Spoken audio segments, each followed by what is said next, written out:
I get home, I figured I would go ahead and film a video talking about why your favorite Yu-Gi-Oh deck is shit.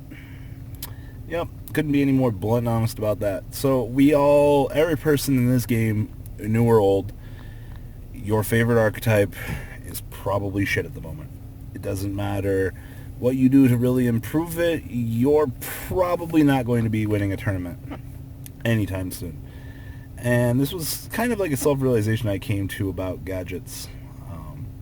Up until, Dragon Ruler format, there were levels of innovation that you could achieve doing what your deck did, and it was slow down the opponent's game state. But cards that are pretty much needed to achieve that combo at this point, well, they're gone. I enjoyed my days of Royal Oppression as much as the next guy, but we all have to come to the realization that those days are long past. Now, which brings me to the topic. As I was saying, your deck is probably shit. Now, this isn't because of you as a player. This isn't because, all of the cards available to you just aren't doing the job. That's literally what it is. The pool that is available to most archetypes these days definitely just does not get the job done. Capiche? It's kind of interesting when you look at it because generic Yu-Gi-Oh cards tend to not be so... Usually there's something that fucks around with it, Back in the day when we had Reborn Tengu being a generic card, fucking synchros were like, oh, fuck yeah, and just float and it would do its thing. And now we have things like Pot of Desires, Pot of Duality, Dimension Barrier. These are the staple-esque cards that, depending on what pile of stuff you have over here, we'll talk about Gladiator Beast here for an example. I made a video, maybe a month or so ago, maybe two, about how Glads Water was experiencing the same thing that Glads were. They were the deck that most players would go to during Week 1 syndrome. And I still think that holds true, but the reason why Glads kind of had that was because of their autonomy in the card pool that they had available to them. Chariot was one of the most broken cards for its time that Yu-Gi-Oh had really ever seen. And also Cold Wave, Gyzaros, tag out into Heraklinos. And not a lot of decks could really deal with that. Now, fast forward to today, where you have normal summon Rat Pier, followed by overlay. Oh shit, I got an Emerald along the way, fam. Or in case of the Lunalight version, oh shit, I got +3 cards in my hand and decked them even more than I needed to. Most of these quote-unquote decks that have been fixed, they really can't compete. I mean, sure, there's a couple of rare exceptions to the rule. I've seen Necros OTK. Necros aren't supposed to OTK, but that's kind of what they've been reduced to, unfortunately. Shrit's gone. Hell, even if you look at fucking Shadalls, there were so many avid Shadal players out there from that day and age that with the loss of Construct, they just kind of had to tuck them underneath the rug. Then, of course, Heroes suffered one of the greatest blows of all time, and that was Stratos. Now, Heroes found a way to cope and evolve. They had so many cards available to them in their initial card pool that they survived. Dark Law inadvertently made up for everything that they had lost with Stratos. Actually gave them so much more. And then Bahamut Shark totally came along. Totally. But what can you do to improve the deck that you want to play? First off, understand that this is not a video telling you to fix your deck and go play in a regional full of Zoo. That is not going to fucking work, alright? Unless you're playing Chainburn or something else that is a relevant meta pick, then you're not going to have a good time. Now, just be aware that you are going to need staples. And I've said this pretty much in every video ever. These are the decks, or the cards that hold these decks together. Staple. Hence the name Staples.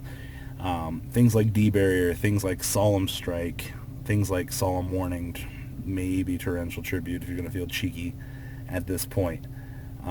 maybe even Twin Twister, depending. Also, you have to understand that your deck isn't going to do what your deck once did. This is a sad realization that we'll have to come to. Necros were very, very good at creating essential things that would lock the extra deck. Sure, but Unicorn is at 1, or Unicore. Unicore's at 1, so you can't really do the really trippy things that you used to be able to do.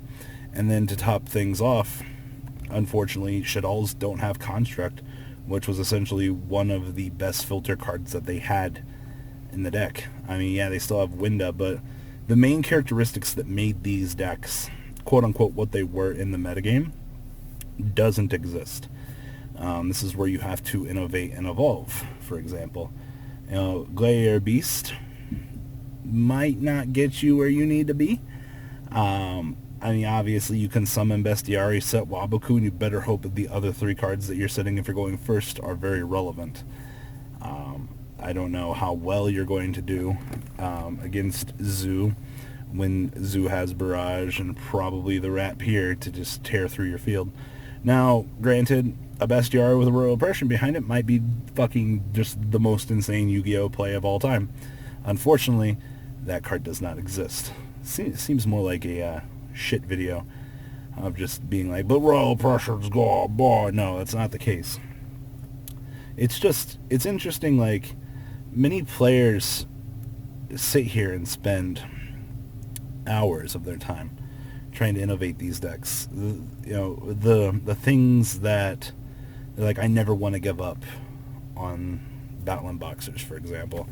And these players, like, there's the ones that give up, and then there's the ones that are like, oh my god, I beat the one Zoo player that fucking just started playing the deck this week, and you think that he knows everything about the deck, and you take it to heart, and then you go to a regional playing Battling Boxers, and you get shit on. You have to understand, like, unless you're playing something like Water and you open up the nuts every single fucking game, that you're probably not going to get there. Same thing with even, like, fucking playing Lightsworn at the moment. Any Minerva deck. The scenario in which you're going to open up effectively well, that a board wipe just doesn't fucking ruin your day. A lot of these decks do not have good recovery time. Actually, most decks don't have good recovery at all. Like, Zoo is, like, the exception to the rule, because if you can break the recovery play, well, they suck, but they have a built-in recovery. This is where Pot of Avarice used to exist for recyclability, but it doesn't. So, this video might not apply to everyone. To the one Chainburn player out there, you know who you are, Moons. Your deck comes back in strides. You might get something off the list, but for the most part, in a fairly large format where the amount of cards that you have to not let your opponent play Yu-Gi-Oh! I mean, D-Barrier, Solemns. Oh wait, Twin Twisters exist. That's right. But D-Barrier's chainable. The Wind Witch deck was the only one that kind of, like, a lot of players looking to that deck as the anti-meta deck to do something, and it just didn't happen. Granted, like, all of the engine, everything the deck does, it does wonderfully, but a lot of decks in today's metagame just hand traps Max C. Like, Max C is a real motherfucker. Like, but once again, that's where staples come into play. No matter how much better your opponent's deck is than yours, at the end of the day, that staple card that you're playing to make your deck slightly better is making his deck even better. Just some more sad realizations. But I don't know. I feel like the purpose of this video was to not, like, want to rub in the fact that a lot of decks are just shit now, and it's so bad to say that, because much like me, like, I really enjoy the older stuff. I actually played Necros against Ritual Beast last week at the locals, and we're playing Kaijus in Necros at the moment. Like, keep that in mind. But it was actually kind of fun, and there's the level of you taking your deck to the competitive ceiling that it can achieve, and then there's the kick out Zoo and let everything else kind of have their fun. But that's not fair to the metagame.